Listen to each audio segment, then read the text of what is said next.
Olá, sala, tudo bem? Alunos, eletivo professor Emerson, corpo e saúde, ou seja, saúde e vida, corpo e mente.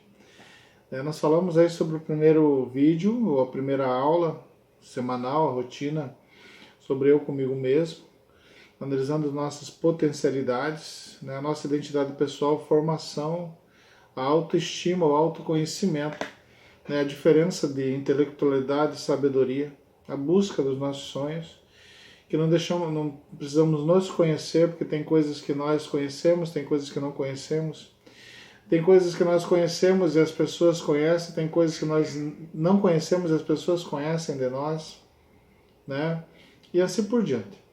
E fizemos a primeira e a segunda para fechando bem, né, sobre eu comigo mesmo, o autoconhecimento. Eu como cristão, eu penso muito nisso, julgar a nós mesmos, né? Primeiro conhecer quem somos nós, primeiro, trabalhar com a gente, para que a gente possa trabalhar depois com o coletivo e assim, usando a nossa capacidade pessoal, junto com o coletivo, desenvolver os nossos sonhos, trabalhando junto com as pessoas. O ser humano, e principalmente nesse mundo globalizado, precisa aprender essa globalização nesse sentido.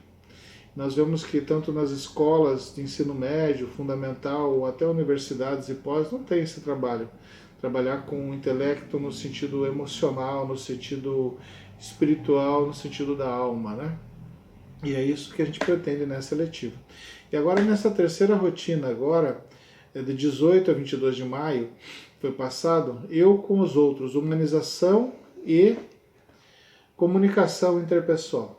Ou seja, depois que você se conhece, depois que você se orienta, descobre seus potenciais, suas fraquezas, dificuldades, se você é inteligente, mas também é motivado, e tudo aquilo trabalha com você, a gente vai falar um pouco agora sobre eu com os outros, né? Diagnosticando a minha identidade coletiva. Você tem a sua identidade pessoal, quem você é. Você é único em todo o mundo, em toda a existência, mas você também precisa aprender a sua importância ou o seu espaço dentro da coletividade, sua identidade coletiva, tá?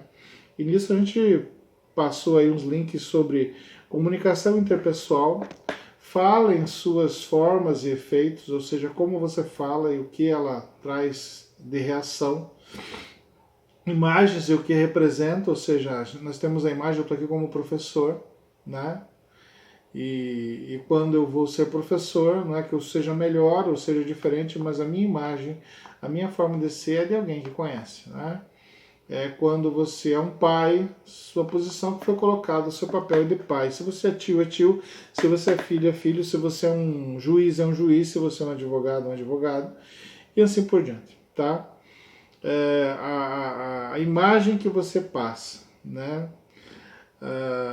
A pessoa que você é, muitas vezes fala assim, as pessoas não me conhecem. Bem, elas estão vendo alguém e te conhecem pelo que vê. Muitas vezes você não é aquela pessoa, mas você precisa aprender a passar quem você é, né? Os seus pontos fortes e fracos, né?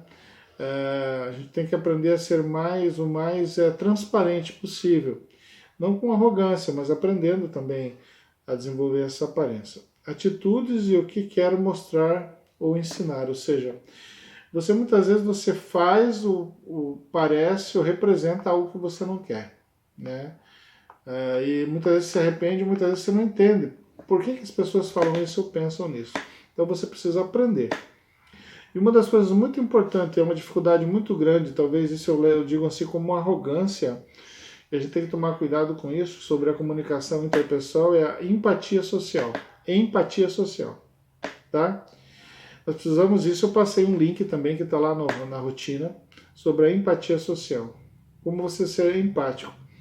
Você se colocar na posição do outro dentro da sociedade. Você analisar a potencialidade, a necessidade que você tem, que as outras pessoas têm. Como às vezes eu comento sempre, que outra pessoa sangra como você. Que outras pessoas talvez não teve você pode ter uma facilidade de saber ou aprender alguma coisa, e outra pessoa não, né, com mais dificuldade.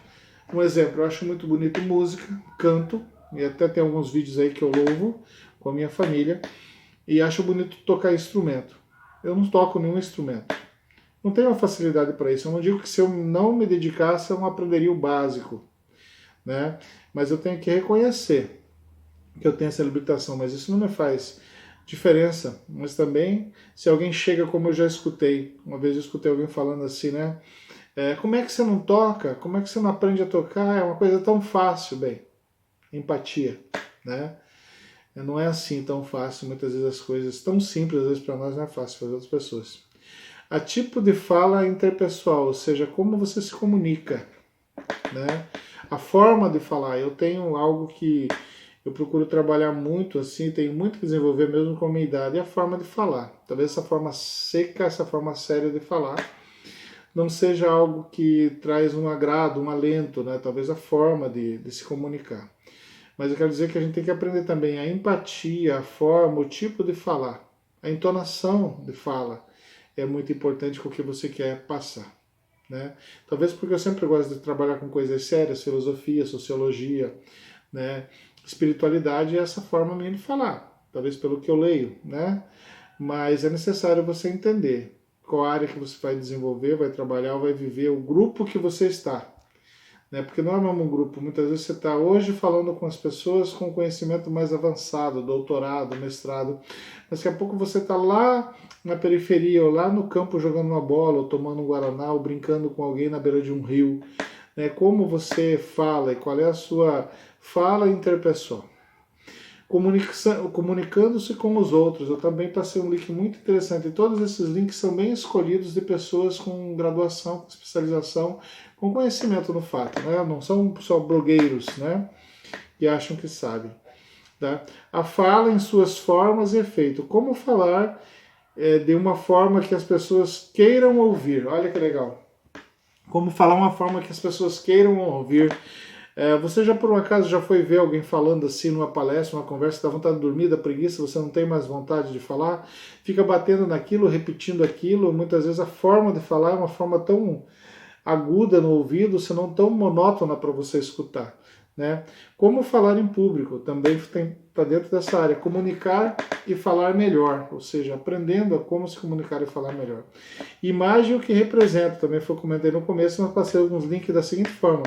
Linguagem corporal confiante. Como se falar em público com linguagem corporal. Alguém fala assim, mas a pessoa nasce. Não. A pessoa não nasce. Tá? Eu sempre fui um rapaz, um menino tímido, né? Eu quero dizer que procurei muitas coisas para aprender a falar em público, e a primeira vez que falei em público, 5 minutos, era para me falar 40, 30 minutos, 5 minutos, cheguei num ponto que parece que eu queria descer de lá e não sabia mais o que falar.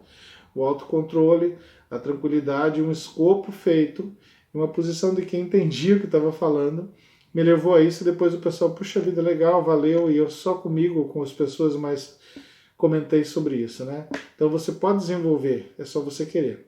A sua imagem é boa, ou seja, você demonstra aquilo, né? Imagine alguém que vai falar sobre saúde, né? Subir em cima de um auditório tossindo o maltrapilho, né? O sujo. Ninguém vai falar sobre higiene. Imagine alguém que vai falar sobre odontologia aparecer com os dentes estragados, né? É isso que eu quero dizer, a sua boa imagem, né? Imagine alguém falar sobre educação física, sobre nutrição, eu não estou questionando, mas isso ser do meu tamanho, né? Porque você é professor do quê? Educação física. O que você faz? Eu dou aula de aeróbica aí para, né? Então, as aparências, isso daí influencia. Não adianta dizer que não, mas influencia. Tá? A imagem que marca você. Quais são as imagens que as pessoas têm de você? Como você convive? Tudo lá está num linkzinho. Qualquer dúvida, fala com o professor.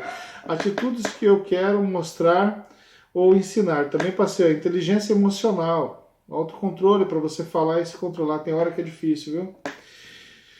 Tem hora que vem assim, aquela vontade, você vem na boca, e quanto mais você conhece, muitas vezes, na boca para responder e para dar, mas isso vai resolver? Qual é a aparência? Você passa por ruim. Inteligência emocional. Às vezes dá para vontade de você falar à altura, ou falar de forma que rebaixe, ou rebater algumas coisas, mas o melhor é você se calar. A inteligência emocional é muito importante. E não só por isso, porque tem pessoas que guardam isso também como ódio, como tristeza, e acabam ficando doentes. Não é inteligência emocional se ficar doente por alguma coisa. Mas você precisa analisar você mesmo e aprender a controlar. E sair de perto, não ligar, evitar algumas coisas para que você tenha uma vida saudável. Convivência social, passei também. Atitudes para transformar a sua vida. Quais as atitudes saudáveis, né? O que você deve evitar, o que você deve fazer, como você deve proceder. A vaca não dá leite, né? É interessante que isso daí é com Cortella, né? E ele fala sobre isso, a vaca não dá leite, né? Você tem que ir lá tirar. Então, você tem que ir lá buscar, tem que acordar cedo, tem que tirar o leite, tem que trazer, tem que ferver aquilo lá. Então, a vaca não dá leite. Você tem que correr atrás das suas vontades, né, na convivência social. Mude seus hábitos. Isso é muito importante. Nessa terceira rotina, mude seus hábitos. Analise quais os hábitos que estão bons e precisam melhorar, os que precisam melhorar realmente, o que tem agradado, o que você quer da tua vida. A convivência social é o que vai fazer a diferença no seu futuro, tá? Fica aí na boa, estuda aí, presta bem atenção, tá ok? Nas situações aí, nas atividades, qualquer coisa, entra em contato.